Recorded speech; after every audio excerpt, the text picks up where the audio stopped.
a multi-part series on kettlebell instruction. First thing we're going to talk about today is what size kettlebell is appropriate for you. If you're a female and you're just starting to get involved in exercise, you've not been in a habit of staying real active, playing some sort of sport or running or something like that, we would start you off with an 8 kilogram kettlebell, which is, the conversion rate here is 2.2. So the number of kilograms times 2.2 equals your weight in pounds. This is a 15-pound kettlebell. So it's in pounds, it's closer to an 8 kilogram kettlebell, which is just over 16. So again, for the unconditioned female, we would start here. We'd move up rather quickly. For a more conditioned female, we would start with a 12 kilogram kettlebell. With men, same rule applies. Somebody that's a little less conditioned, we'd probably start with a 16 kilo. So that's going to be a little over 35 pounds. And then we have a 45-pound kettlebell here. For the things that we do in this type of class, these will cut it. They go much heavier. There's lots of different things you can do with them, and again, with proper form and technique, you can move up in weight rather quickly. But in the beginning, weight is not important. What's important is that you build the proper mechanics.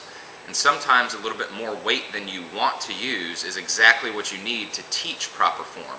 A perfect example of that, and I'm going to get into this in just a second when I teach the kettlebell swing, sometimes people use their arms entirely too much. That's easy to do with a lighter kettlebell. When you have a heavier kettlebell, your body starts to learn the groove of the swing and how to work as one piece to swing that kettlebell rather than you yanking out between your legs with your arms. So again, starting with the right kettlebell is of the utmost importance. In fact, I'd recommend you start with two. One for your two-hand swing work, and then one that's a little bit lighter for your overhead work. So here we go with the kettlebell swing. Kettlebell swings are what I like to call a bread and butter move. Just about everything we'll learn with kettlebells will build upon the foundation that we set with the kettlebell swing. The first thing you want to do when you're trying to learn how to swing a kettlebell is work on proper squat technique and form. Well, I'm not going to get too technical into this. It's as simple as keeping your weight on your heels, keeping your knees behind your toes, and making sure that your back is flat. That doesn't mean that you have to necessarily be upright in your swing as you are on a squat, but you do want to have a flat back. You want to teach yourself to have your butt track backwards, not just down. So you're not dipping down. See, when I dip down, my knees tend to try to go over the tops of my toes, and I'm forced onto my toes. My weight shifts to my toes. What I want is to bend at the hips and situate myself back so that my knees stay behind the toes and I'm able to get all the way down to the floor while my weight's on my heels. So keeping that in mind, this is what a kettlebell swing looks like. First of all, you want to stand a little bit farther behind your kettlebell so that when you reach down for it, you're able to shift your weight back onto your heels and drag the bell between your legs to begin your swing. This is particularly important the heavier kettlebell you start to use.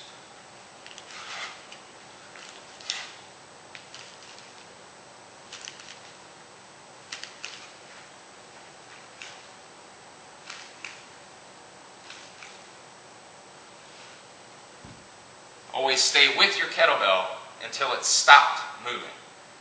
Now again, you'll notice my feet were about shoulder width apart. I'm hanging on to the bell, sort of in the fingertip area. No need to death grip it.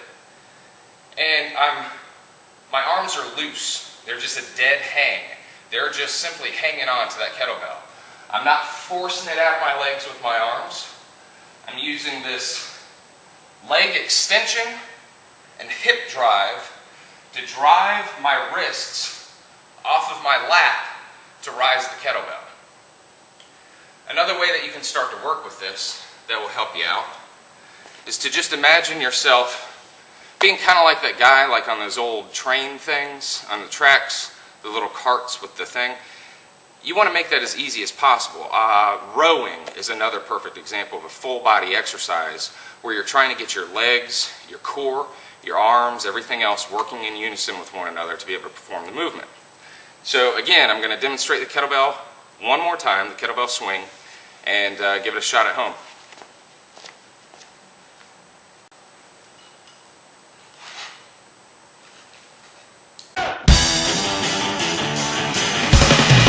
guys are moving to the city. Oh my, you think you're looking pretty. They got a pistol too. Talk down my knee. I'm gonna push off of the floor with my heels, and I'm gonna drive forward with my hips by drawing up my kneecaps with my quads and using my glute muscles to bring my hips forward in one clean movement. So at the top of this movement, I ought to be real stiff and rigid. So if I were to walk, I would walk like a toy soldier. Toy soldier stance. Core's tight, abs are braced, quads are locked, glutes are locked. You'll notice too, in order to keep from rounding your back, to keep your back flat the way that we've talked about, it's a good idea to try to imagine your chin and your tailbone getting as far apart from one another as possible in your backswing. If you don't let your hips go back and you're simply squatting down, you're having to jerk the bell out with your arms and you're compromising your lower back because chances are it's going to round. So there's the kettlebell swing. Stay tuned, we're going to teach you one-hand swings. We're going to teach you the clean, high pull, and snatch. All awesome strength and cardiovascular work. Stick around.